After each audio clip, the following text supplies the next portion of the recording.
Salut tout le monde, aujourd'hui on se retrouve pour une nouvelle vidéo. On va parler comme d'habitude en ce début de mois des couvertures que je préfère, donc des sorties du mois de novembre tout simplement. Voilà, il y aura des belles couvertures, il y aura des moins belles couvertures, mais elles sont toutes jolies comme d'habitude. De toute façon si je les mets dans le top c'est que je les trouve vraiment sympathiques. Donc on va commencer tout de suite, c'est parti!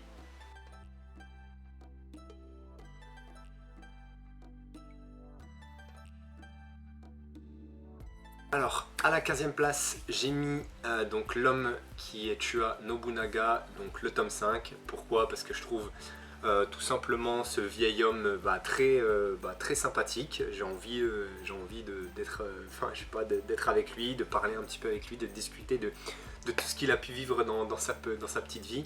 Et puis je le trouve vraiment sympathique, charmant. Voilà, un petit papy comme on les aime, quoi, tout sympa, tout mignon. Beaucoup de couleurs derrière, mais je trouve que l'ensemble est très harmonieux. Donc voilà, j'ai bien aimé pour commencer ce top. Donc l'homme qui tua Nobunaga, tome 5. À la 14e place, j'ai mis les héros de la galaxie, donc le tome 13. Je sais pas, j'adore la composition de la couverture. J'aime beaucoup ces énormes gratte-ciel qui sont immenses, on n'en voit pas le bout tellement ils sont grands. Et on va dire le personnage aussi en avant. J'aime beaucoup comment il est, où il est installé, et du coup la perspective que ça fait sur lui, on dirait que c'est un géant alors que juste il fait notre taille, hein, mais je trouve toute la composition en tout cas super bien faite. J'aime beaucoup les couleurs, j'aime tout, donc voilà, je l'ai mis à la 14e place. J'ai beaucoup aimé cette couverture et ça m'a donné envie de lire l'œuvre, donc c'est ce qu'il faut, donc voilà. À la 13e place, j'ai mis Les sorcières de la fin du monde, le tome 2, tout simplement parce que je trouve que la couverture elle est sublime, hein. Elle respire le bonheur, le soleil, cette lumière qui jaillit sur la petite fille justement à genoux, avec toutes ces fleurs autour d'elle, tout ce champ de fleurs. D'ailleurs, ces fleurs qui sont très jolies, hein, beaucoup de couleurs. Donc voilà, pareil, la composition, je la trouve bien faite. Le titre qui est bien en dessous, je trouve que ça fait très harmonieux. Et voilà, il y a une petite intrigue avec la cape juste à côté. Je pense que ça doit se coller. En fait, je pense que le tome 1 et le tome 2 doivent se coller parce que je crois que c'est qu'en 2 tomes. Donc voilà, très sympathique je pense, à lire. On lui remet en plus une petite couronne de fleurs. Donc non, ça m'a grave tenté aussi. Je sais pas du tout de quoi ça parle, mais j'ai eu envie de m'intéresser à l'œuvre, donc j'ai mis en 13e position. À la 12e place, j'ai mis le tome 1 de Flo. J'aime beaucoup la couverture, encore une fois. De toute façon, je le répète tout le temps, ça sert à rien cette phrase, mais pourquoi? Tout simplement parce que ça me rappelle mon petit voyage au Japon. C'était les mêmes rues, et à chaque fois que je vois des panneaux un peu japonais et plein de petits panneaux qui s'entrecroisent comme ça, les petites rues, etc., je kiffe. Je kiffe comment le flow est écrit. Et du coup un peu justement on va dire des taches de peinture qu'il y a sur le titre. Les personnages aussi me font poser beaucoup de questions, j'ai envie d'en savoir un peu plus à leur propos. Donc voilà, une fille qui est assez surprise, ou qui est dans la réflexion plutôt, pardon, et un mec qui est là, bon, il se demande ce qui se passe. Donc ouais, ça m'intéresse pas mal, j'ai envie de lire cette œuvre, et je pense que ça sera peut-être plus tard une des œuvres que je lirai, sachant que le même auteur a fait une œuvre que je veux lire. Donc voilà, Flo, ça a l'air vraiment pas mal. Un tome 11 pour la 11e place, et c'est celui donc de Chainsaw Man. Donc c'est la fin de la première partie qui sort bientôt. J'aime beaucoup les couleurs qu'il peut y avoir, ce vert avec ce petit bleu au-dessus, et la composition du titre que je trouve vraiment grave au bon endroit. Le petit Denji, si je dis pas de conneries, ouais, j'ai pas envie de dire de conneries, mais le petit Denji qui est là, hyper heureux, les mains dans les poches, qui a, on va dire, atteint le but qu'il voulait atteindre. Donc on va voir un peu ce que c'est, puisque je sais pas du tout. Mais ouais, il est là, il s'impose comme le boss, on va dire. C'est limite, ouais, maintenant c'est lui devenu le boss. Donc voilà, ça, je trouve que la couverture, elle convient parfaitement avec justement une fin d'aventure.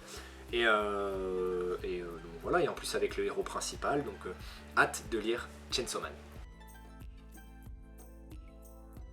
À la 10e place, j'ai mis Cigarette and Cherry, le tome 7.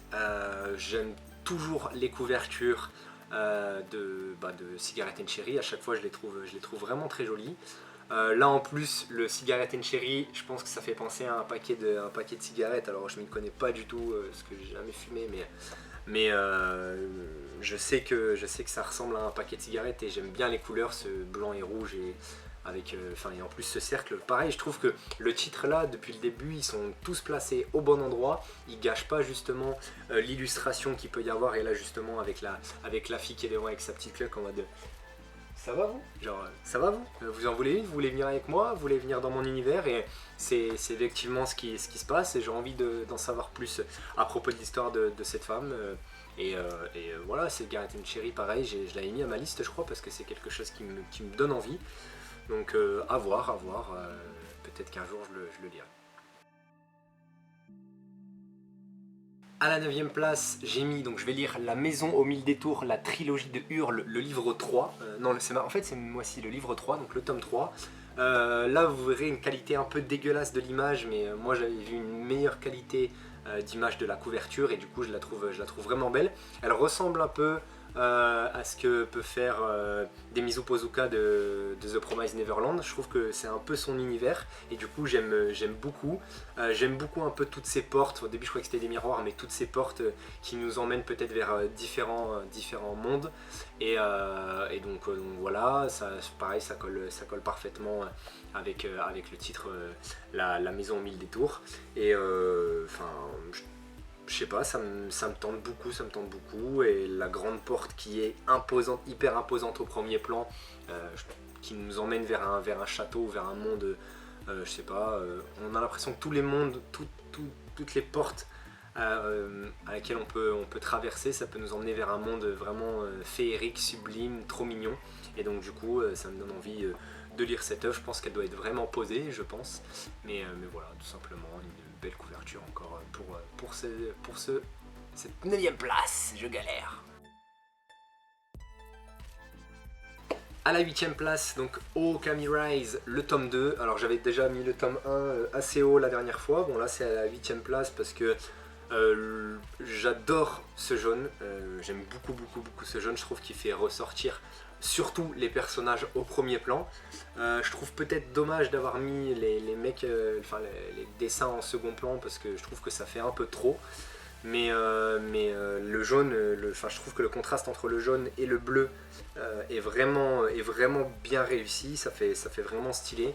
Et pareil, ça m'intrigue toujours autant. Je sais que c'est des mecs qui peuvent se transformer en animaux, en chiens, en loups, je sais pas quoi.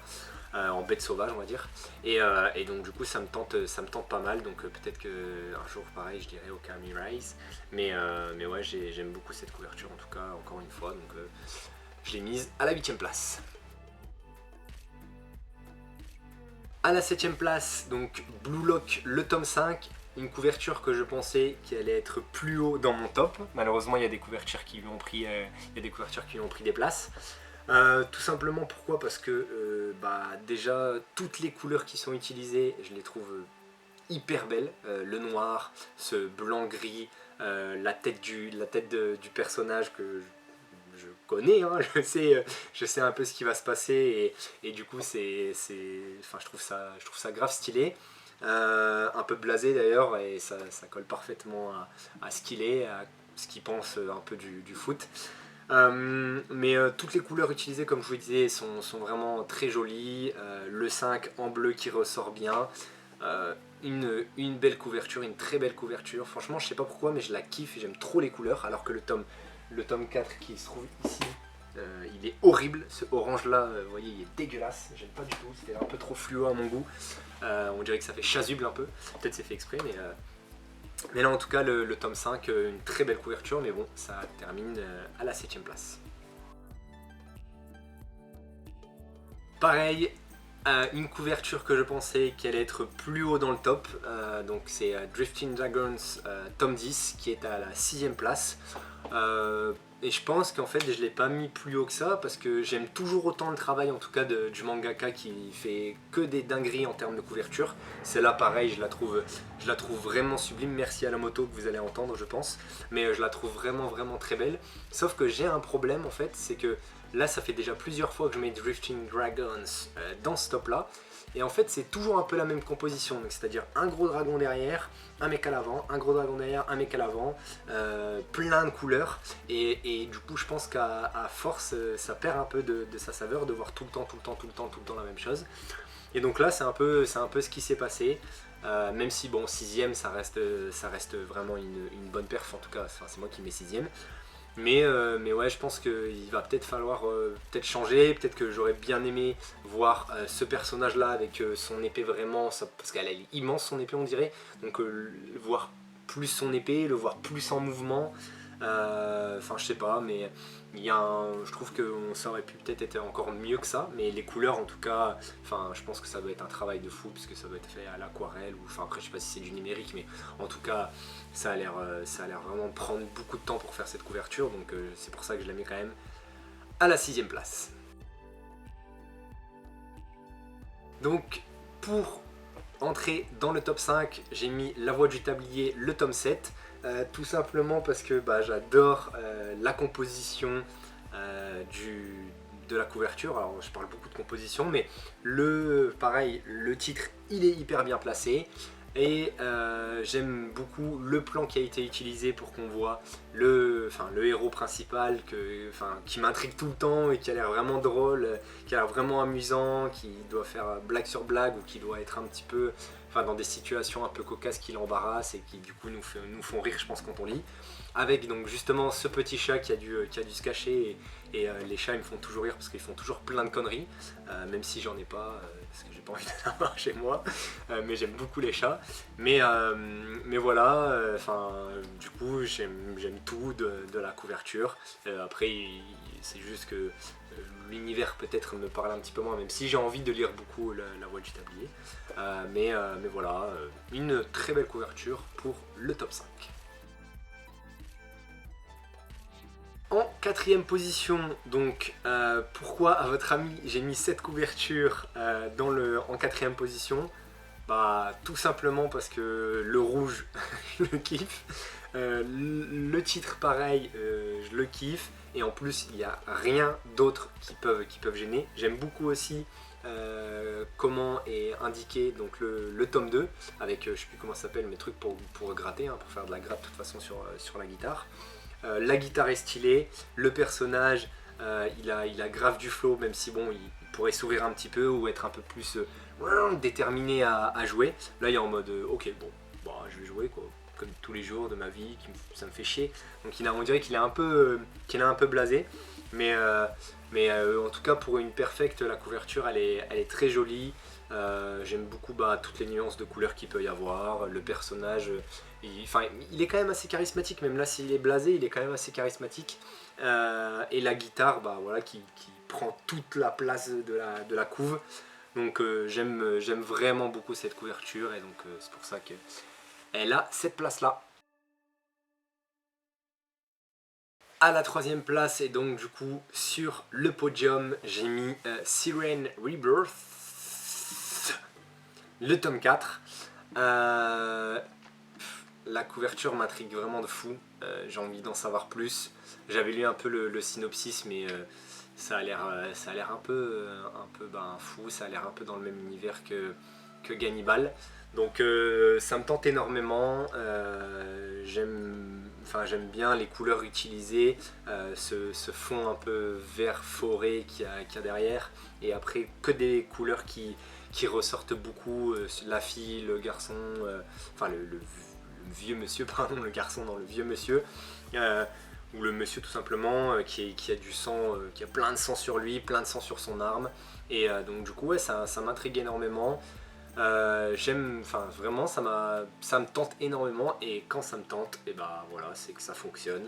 Et j'en avais jamais entendu parler. Là je viens de capter du coup la couverture tout à l'heure, enfin hier même, hier pardon. Et enfin voilà, j'ai grave kiffé, donc je l'ai mis en troisième place. Pour la place de numéro 2, j'ai mis Inomaru Sumo, le tome 23. Franchement, la couverture, c'est une dinguerie. Elle est trop belle. Il y a tout.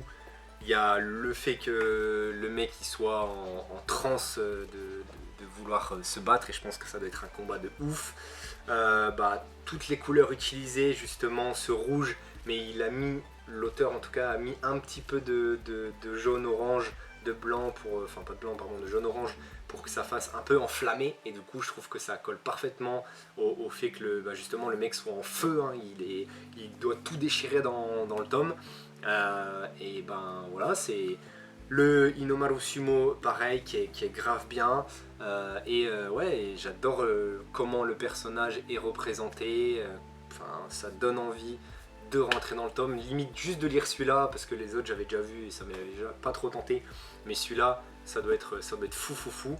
Pareil, la lumière dans ses yeux qui peut y avoir, et qui nous prouve justement encore une fois qu'il est dans cet état de fusion, en furie, ouais, en feu, tout ce que vous voulez, tous les caractéristiques qui peuvent décrire l'état de grâce, on va dire.